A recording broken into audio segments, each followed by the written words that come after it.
Halo teman-teman semua, selamat datang kembali di channel ini. Nah, pada kali ini kita akan membahas bagaimana kita mendaftarkan domain dari alamat usaha kita atau domain dari website bisnisnya kita semua ke kominfo.go.id, atau kalau kita bilang mendaftarkan PSE ya, sebagai penyelenggara sistem elektronik. Nah, apakah kita terdaftar atau tidak di Kominfo? Nah, apa gunanya? Jadi di 2022 kemarin, ya, waktu video dibuat ini sebenarnya di akhir 2022 ya. Nah, di 2022 sempat banyak website yang diblokir aksesnya oleh Kominfo. Pemerintah mempertegas bahwa website-website ini harus mendaftarkan ke Kominfo karena memang ada kebijakan bagaimana melindungi masyarakat dari bisa jadi dibilang website yang merugikan gitu ya, seperti kemarin yang belum mendaftar akhirnya sempat diblokir kayak Google, lalu Facebook, dan yang rame sih PayPal yang sudah bahkan diblokir ya. Jadi banyak orang yang akhirnya tidak bisa menarik dana yang tersimpan di dalamnya. Nah, beritanya seperti yang itu tadi ya yang sudah saya tampilkan. Nah, lalu ngapain juga kita harus daftar gitu ya? Toh mungkin selama ini teman-teman websitenya sudah ada di sudah ada publik gitu ya, bisa diakses oleh banyak orang. Nah, apa gunanya kita mendaftarkan ke PSE ini, terdaftar di PSE adalah pertama ya, mungkin menurut saya teman-teman jauh lebih aman ya, safety istilahnya. Kita daripada nanti suatu saat teman-teman bisnisnya tiba-tiba websitenya tidak bisa diakses, mungkin kita bisa mencegah itu aja ya, karena Kominfo punya tugas untuk bagaimana sistem komunikasi, salah satunya mungkin internet ya, itu masyarakat terlindungi seperti itu. Nah, maka memang kita sepatutnya mendaftarkan website kita, dengan begitu website kita sudah terjamin aman. Nah, poin kedua mungkin berhubungan dengan poin pertama tadi, itu juga bisa meningkatkan nilai dari perusahaan teman-teman gitu ya. Jadi kalau dibandingkan antara perusahaan A dan B, sedang yang satunya punya izin dari Kominfo sedangkan yang satunya tidak ada, maka mungkin ya akan jauh lebih dipercaya adalah yang memiliki izin. Bukan berarti website yang tidak memiliki izin adalah website yang pasti jelek gitu ya, dan bukan juga website yang terdaftar pasti bagus gitu kan. Tapi di mana website itu tidak terdaftar, bisa jadi ada kemungkinan website itu merugikan masyarakat, dan yang terdaftar kemungkinan besarnya aman bagi masyarakat, kemungkinan besar ya, karena memang nantinya ketika suatu saat ditemukan website tersebut merugikan, maka izin PSE-nya akan ditutup atau diblokir gitu ya, sehingga tidak bisa diakses. Nah, masyarakat bisa mengakses perusahaan-perusahaan mana saja yang sudah memiliki izin, itu bisa melalui domain berikut ini ya, pse.kominfo.go.id.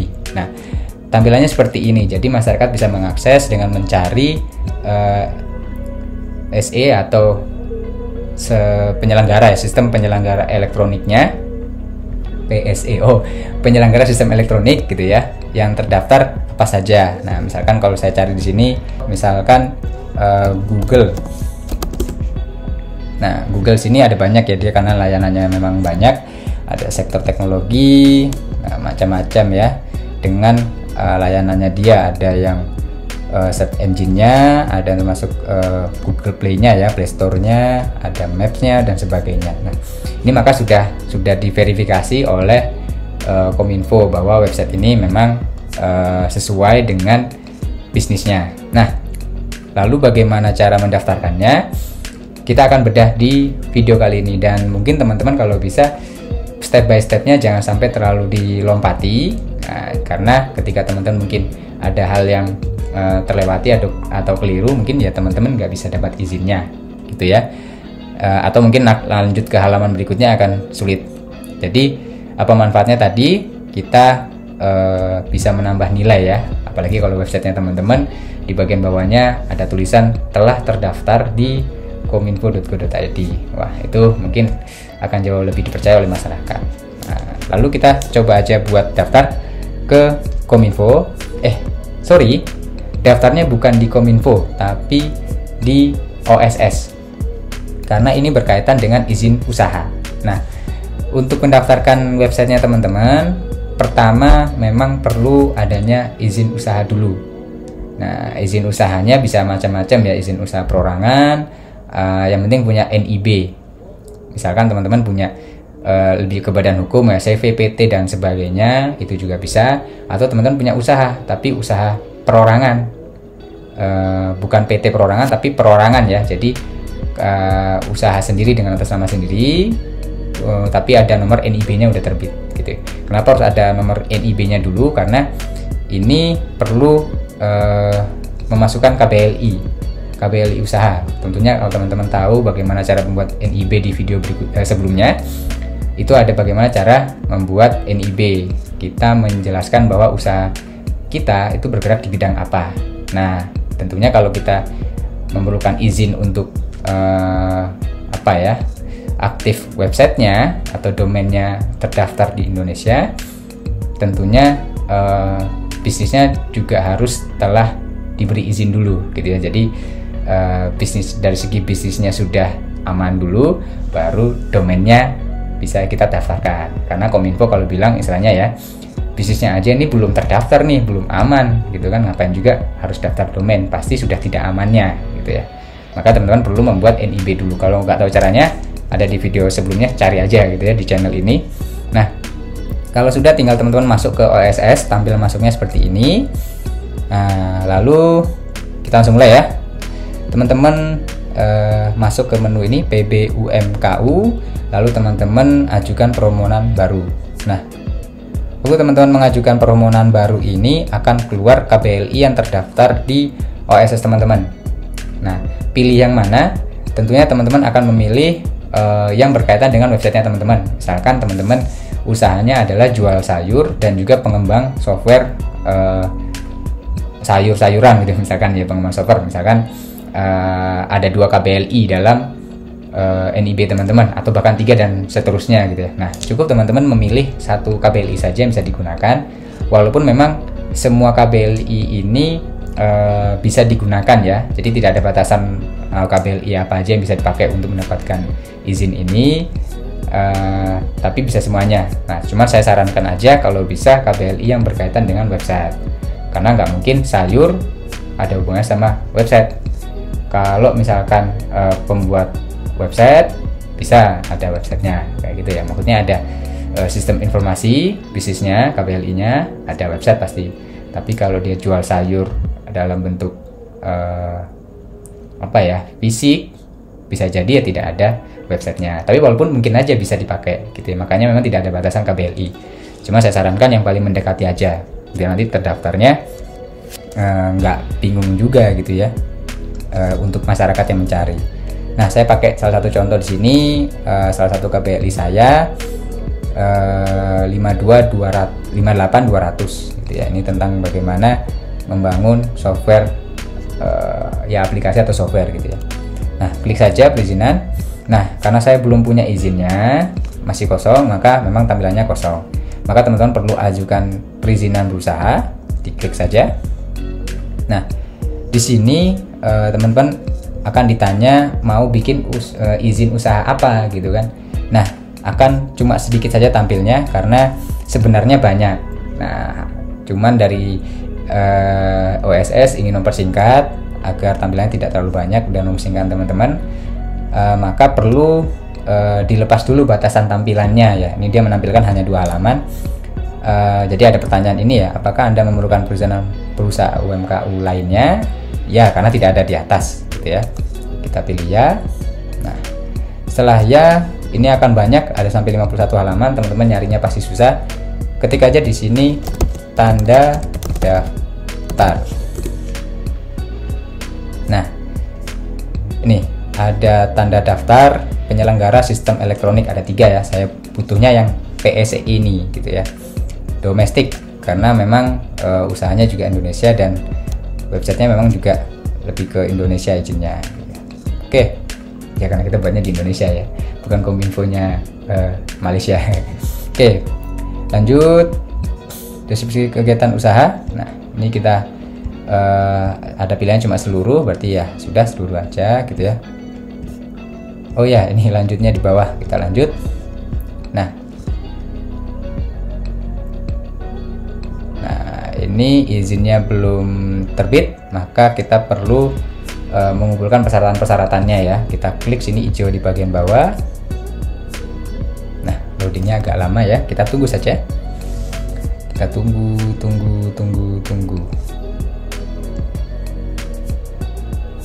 Oke, sudah selesai. Setelah keluar, nanti akan keluar tampilan seperti ini. Nama saya Tarmizi ya, tapi kenapa saya namanya Diriza? Tentunya nama direkturnya yang keluar gitu ya. Nah, kita akan membuat form pengajuan. Jadi akan masuk ke halamannya PSE Kominfo secara otomatis. Jadi teman-teman nggak perlu buat akun di Kominfo dulu lagi, karena dari Kominfo ini mengambil data dari OSS. Data-data seperti izin usaha dan sebagainya itu sampai nama direktur, makanya langsung keluar. Nah, kita tinggal ajukan saja. Nah, nama sistem elektroniknya apa, lalu sektornya. Nah, nama sistem kalau biar teman-teman tidak tampilannya biar bagus saja gitu, saya sarankan teman-teman coba cek di halaman PSE Kominfo. Nah, contohnya kita contek ya, nama sistem karena punyanya Google, kita ambil contoh kepanjangan nih ya. Nama sistemnya terlalu panjang, maka kita bisa jadi teman-teman pilih bisa jadi teman-teman tulisnya websitenya teman-teman gitu ya, bebas websitenya maunya gimana gitu ya. Misalkan kependekan saja, saya ambil contoh Kazir. Nah, itu juga bisa gitu ya, tinggal diisi. Lalu sektor apa websitenya tadi? Nah, ini adalah sektor keuangan, dan bisa milih beberapa ya. Misalkan setelah keuangan, dan ya saya cukup keuangan saja ya. Nah, di sini teman-teman akan diminta upload izin penyelenggara kegiatan usaha. Jadi teman-teman udah mengantongi izin. Nah, kalau kita bilang izin ya berarti hubungannya dengan NIB. Kita pilih saja NIB, klik, lalu teman-teman cari aja filenya NIB. Nah, saya punya ini, saya upload filenya, bisa PDF. Dan kalau misalkan teman-teman ada yang kendala, mungkin ukurannya terlalu besar gitu ya, silakan teman-teman perhatikan ukurannya juga. Nah, subsektor dari sistem elektronik kita pilih. Di sini subsektornya adalah akuntansi, karena memang aplikasi ini lebih ke pencatatan ya, Kazir ini. Nah, lalu kode KBLI yang memperhatikan layanan ini kita akan cari.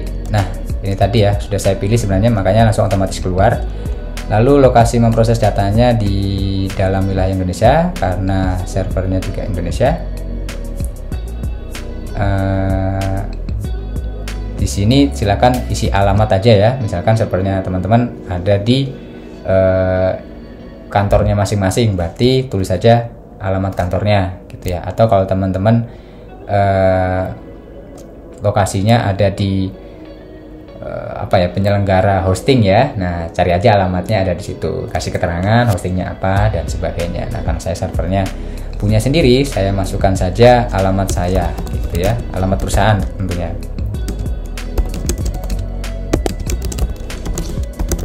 Nah, sudah. Nah, nama penyedia layanan pemrosesan penyimpanan sistem elektronik. Nah, ini artinya adalah ketika servernya teman-teman itu ada di penyedia hosting. Misalkan kita ambil contoh aja Kazir Hosting gitu ya. Kazir Hosting atau sebagainya gitu ya.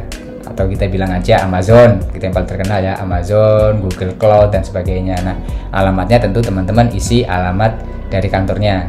Anggap saja kantor saya, kantor penyedia hosting teman-teman adalah di Jakarta. Mungkin teman-teman bisa isi aja data alamatnya dalam wilayah Indonesianya di Jakarta. Nah, penyedianya apa? Misalkan hosting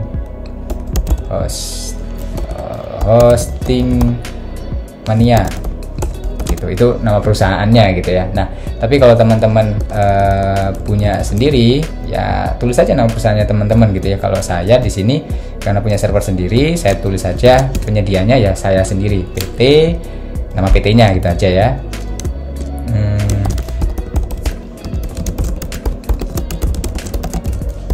Nah, gitu ya. Kalau teman-teman servernya taruh di Amazon, silakan ketik saja Amazon. Lalu, nah, pilih jenis sistem elektronik yang mempresentasikan layanan sistem teman-teman semuanya.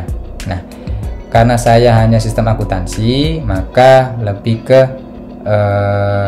pemrosesan data pribadi saja. Jadi data berupa pencatatan keuangan ya. Lalu tidak ada penawaran barang, saya nggak perlu centang, tidak ada transaksi di dalamnya, nah, dan sebagainya. Lalu kita lanjut lagi aja. Jenis sistem elektronik. Nah, ini apa maksudnya jenis sistem elektronik? Setelah dicontek juga memang keterangannya juga tidak terlalu jelas, tapi secara pemaknaan kalau kita bilang user generated content, istilahnya pengguna dari layanan ini yang membuat konten, atau ada non user generated content, jadi pengguna ini tidak membuat konten. Nah, kalau saya, karena ini bukan konten yang untuk dibuat tapi dikonsumsi saja pribadi, jadi user itu tidak membuat konten di dalamnya, hanya menyimpan datanya dia saja. Nah, websitenya tentu ada website gitu ya, harusnya tulisannya ya tidak harus itu ya. Pasti ngisi website, saya minta izin website soalnya www.kazir.com. Nah, ini salah karena formatnya harus HTTPS. Nah, alamat IP servernya apa? Silakan teman-teman cek di alamat IP-nya. Nah, ceknya di mana? Silakan ke hostingnya masing-masing. Saya skip dulu video ini, gitu ya. Oke, teman-teman, tadi alamat IP sudah saya dapat. Lalu tadi saya lihat di sini kok merah. Ternyata saya baca lagi.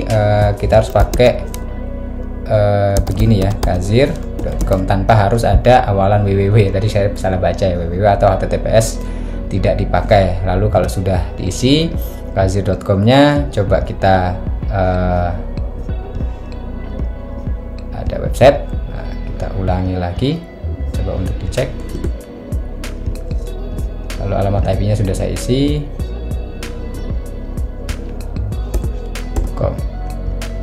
Oke, lalu diperiksa. Nah, mungkin karena sambil periksa, jadi kita coba lanjut lagi aja. Emerging teknologi, server error. Saya tidak tahu dari mana, nanti coba saya cek dulu. Nah, saya coba ini isi dulu lanjutannya, emerging teknologi ya.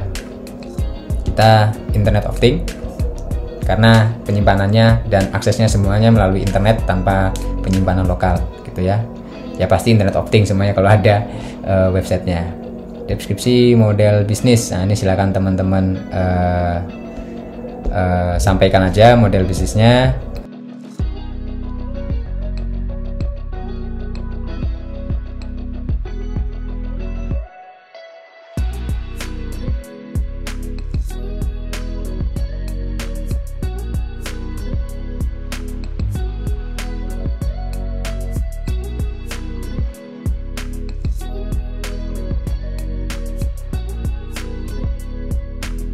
Tentang data pribadi yang diproses, data pribadi email, itu saja.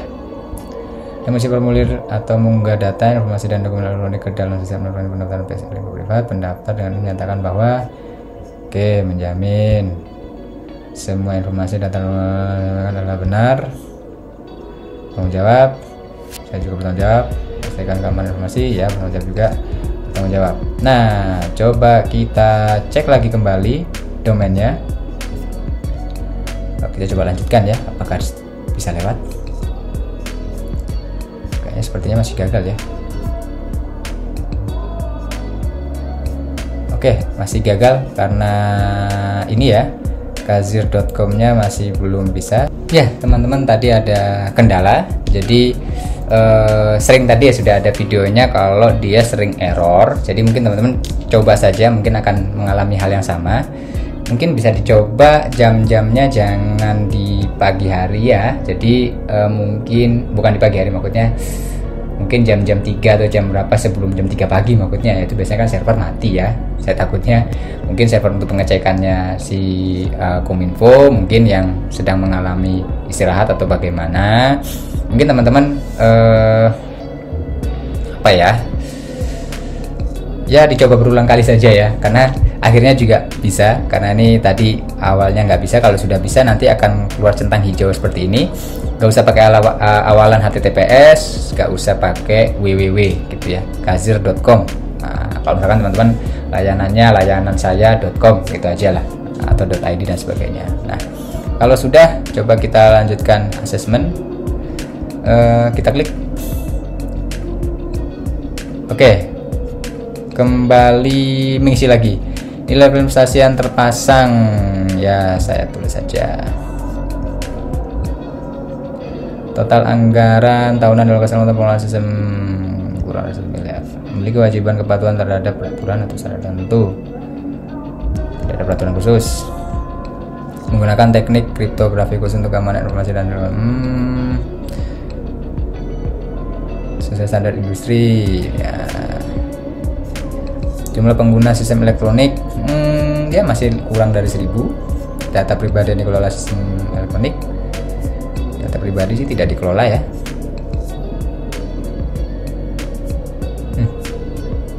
Ya tidak ada yang berkaitan dengan itu. Tingkat klasifikasi data dalam relatif terhadap ancaman upaya penyerangan dan perluasan keamanan informasi biasa saja. Karena sebenarnya ya kalau misalkan ada data-data seperti nomor KTP dan sebagainya itu kan bahaya gitu ya, kalau misalkan ada yang melakukan hack gitu ya, mengambil data pribadi. Jadi mungkin teman-teman lebih bagus memberikan dokumen pendukung ya, terhadap ancaman upaya.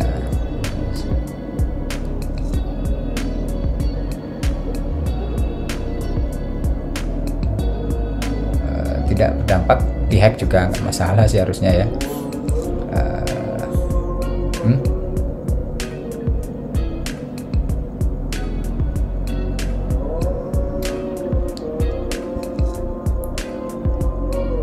Oke, kalau ini sepertinya tidak terlalu berdampak pada tidak langsung ya, karena memang ada backupan ya, itu nanti ada pertimbangan teman-teman sendiri ya.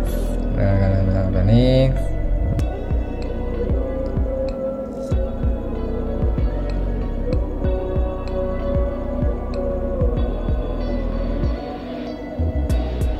oke, tembusnya keamanan mendapatkan korban jiwa terbatas pada kerugian benar membuat operasional sementara. Oke, ini aja. Wow, tinggi. Gak apa-apa, kita lanjut, simpan, lanjut.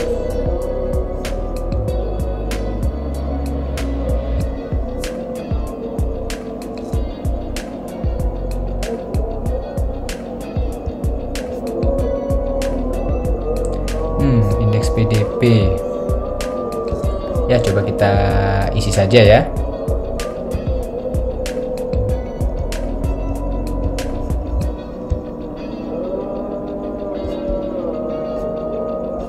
Oke, kita lanjut mengisi indeks PDP, prinsip pemrosesan data pribadi.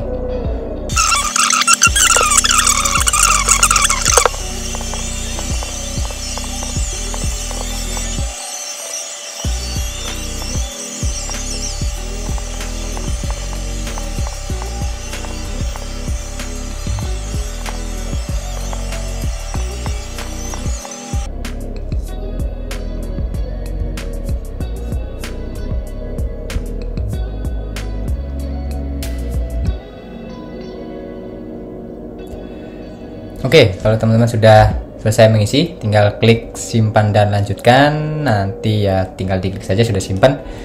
Oh, lagi ada kesalahan lagi. Kita akan coba dulu. Nah, kita tutup lagi. Lalu kita coba simpan dan lanjutkan. Lalu simpan dan selesai. Oke, oh ada error lagi. Coba kita kembali. Apakah ada yang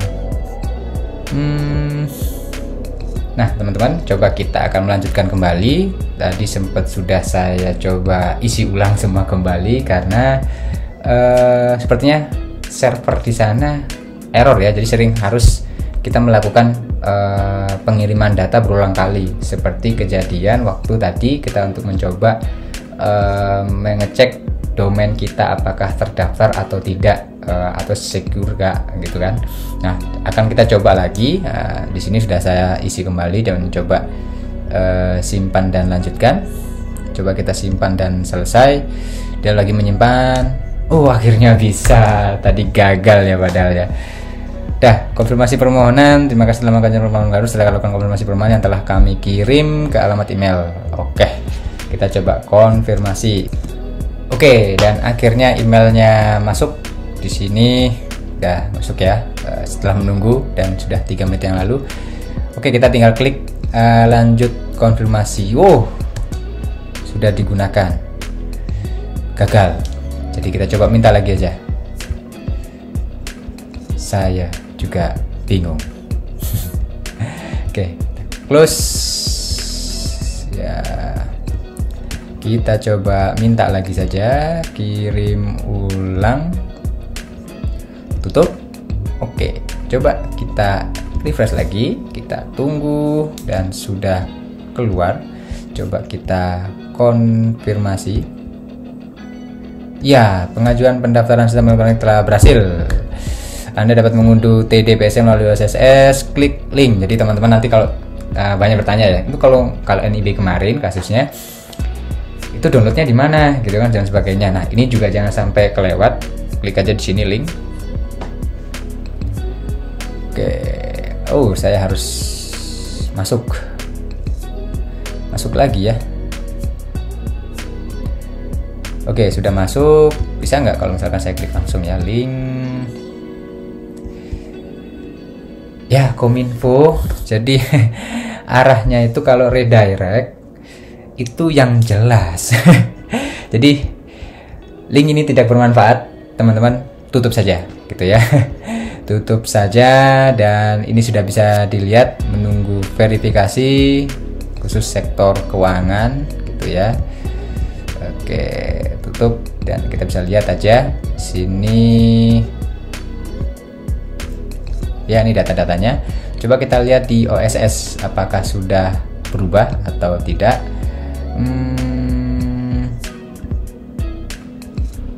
Coba saja ya, kita lihat. Tadi 58200. Nah, ini sudah ada nih. Tadi statusnya belum mengisi. Nah, ini izinnya belum terbit, masih belum terbit juga. Oke. Jadi ya, kita tinggal tunggu aja hasilnya.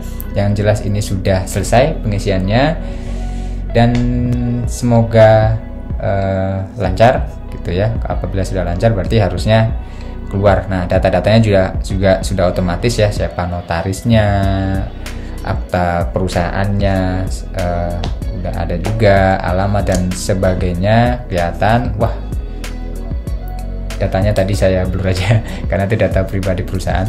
Oke, itu saja caranya mendaftarkan website teman-teman ke pse.kominfo.go.id.